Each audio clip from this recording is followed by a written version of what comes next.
Bwana Yesu asifiwe. Bwana Yesu asifiwe sana. Ninamshukuru Mungu kwa ajili yako, kwa ajili ya majira haya na kibali ambacho ametupatia tena kujifunza neno lake jioni ya leo. Leo ninataka tujifunze kwa habari ya nguvu ya kutambua thamani na ukubwa wa Mungu uliye naye katika hali fulani fulani, katika mazingira fulani fulani, wakati mwingine, wakati wa majaribu, wakati wa mapito fulani. Ukishalijua hili, linakupa nafasi ya wewe kujua ni kwa namna gani sasa unaweza ukasimama na kujitetea na kukata rufaa katika ulimwengu wa roho, ili Mungu apate kujitukuza katika hali hiyo, au Mungu apate kujidhihirisha katika hilo jambo. Wakati mwingine umekuwa ukiingia kwenye maombi, lakini namna ambavyo unaingia, uwiano kati ya wewe kuingia kwenye maombi na namna ambavyo imani yako imejiweka inamwonyesha Mungu wako ni mdogo kuliko lile tatizo.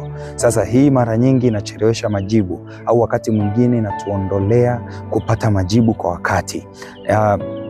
Biblia inasema katika kitabu cha waraka wa kwanza wa Yohana mlango wa 4 mstari wa 4, Biblia inasema, ninyi watoto wadogo mwatokana na Mungu, nanyi mmewashinda, kwa sababu yeye aliye ndani yenu ni mkuu kuliko yeye aliye katika dunia. Watu wa Mungu, sisi mbele za Mungu tunahesabika kuwa ni watoto wake, au sisi tunahesabika kuwa ni wana wa Mungu. Hivyo mbele zake tunahesabika kama watoto. Hapa Biblia inaonyesha kwamba hatukushinda kwa sababu eti sisi ni mashujaa na ni majasiri sana kuliko kitu chochote. Ni kwa sababu tumeshinda, ni kwa sababu aliye ndani yetu sisi ni mkuu kuliko yule wa dunia hii. Ni kweli umempokea Yesu Kristo kuwa Bwana na Mwokozi wa maisha yako, lakini mbona kuna hali fulani fulani zinakuwa hazitoki kwenye maisha yako, au kuna mazingira fulani yamekuwa hayaachii hatua zako, hatima yako, kiuchumi, kiroho, kimwili, kwenye ndoa, kwenye kazi, kwenye namna fulani, chochote kile ambacho umekuwa ukimtaka Mungu adhihirike. Kitu cha kwanza nataka uchukue hatua ya kujua aliye ndani yako ni mkuu kuliko ile wa dunia hii. Ukichukua hiyo hatua ya kwamba Mungu wangu ninayemtumikia ni mkubwa kuliko hili tatizo, ni mkubwa kuliko hii hali ninayopitia, ni mkubwa kuliko hii changamoto, automatiki unampa thamani, au unampa go ahead ya Mungu kuingilia na kulifanya lile tatizo kuisha kabisa, au Mungu kujitukuza kwenye ile hali kwa kuliondoa au kwa kukupa ushindi. Mwisho wa siku katika hilo Mungu anaenda kujitolea utukufu na wewe unakuwa uko kwenye upande salama. Hivyo ni kuchukua hatua ya kujua aliye ndani yako ni mkuu kuliko yule wa dunia hii. Wa dunia hii ni nani? Wa dunia hii ni ibilisi mwovu, shetani. Wa dunia hii ni magonjwa. Wa dunia hii ni mateso. Wa dunia hii ni laana na mikosi na vifungo vinginevyo, na kila namna ambayo haitokani na Mungu, yale ambayo yamekuwa yakitaabisha, yamekuwa tutesa, wewe unayajua. Ukijitafakari unajijua zaidi. Hivyo ukiwa unajua Mungu wako ni mkubwa kuliko yule mungu wa dunia hii ambaye ni shetani, automatiki unajiweka kwenye upande wa kushinda kila wakati, wa kushinda kila vita, na Mungu anajitolea utukufu kwako. Funika macho yako tuombe. Baba, katika jina la Yesu, Mungu mkuu aliye hai, asante kwa kutukumbusha, asante kwa kutufunulia haya ya kwamba kumbe wewe uliyeko ndani yetu ni mkuu kuliko yule wa dunia hii, ni mkuu kuliko mateso, ni mkuu kuliko matatizo, ni mkuu kuliko changamoto za aina yoyote, magonjwa.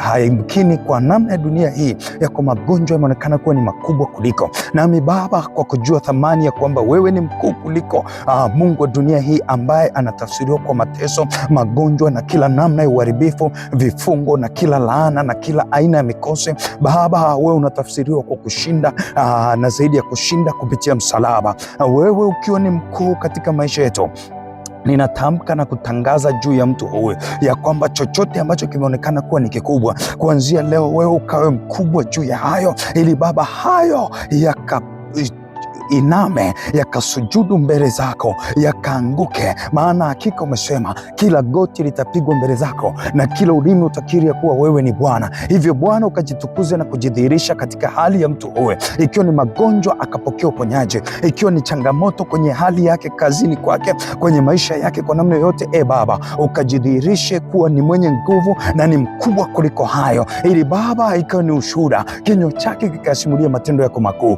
katika jina la Yesu. maana Baba, katika haya yote tumeomba tukiamini kuwa uliye ndani yetu, uliye ndani yake ni mkuu kuliko ile dunia hii. Hivyo Baba, unaenda kujidhihirisha kwa namna ya ajabu, katika jina la Yesu Kristo nimeomba, amen.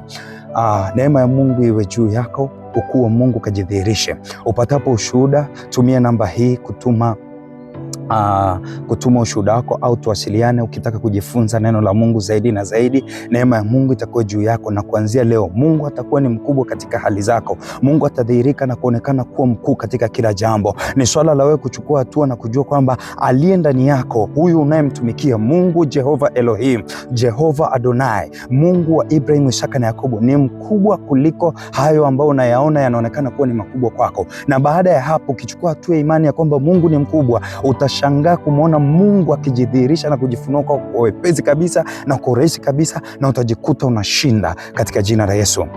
Namba ni 0697 820 471, 0697 820 471. Mungu akubariki sana. Karibu.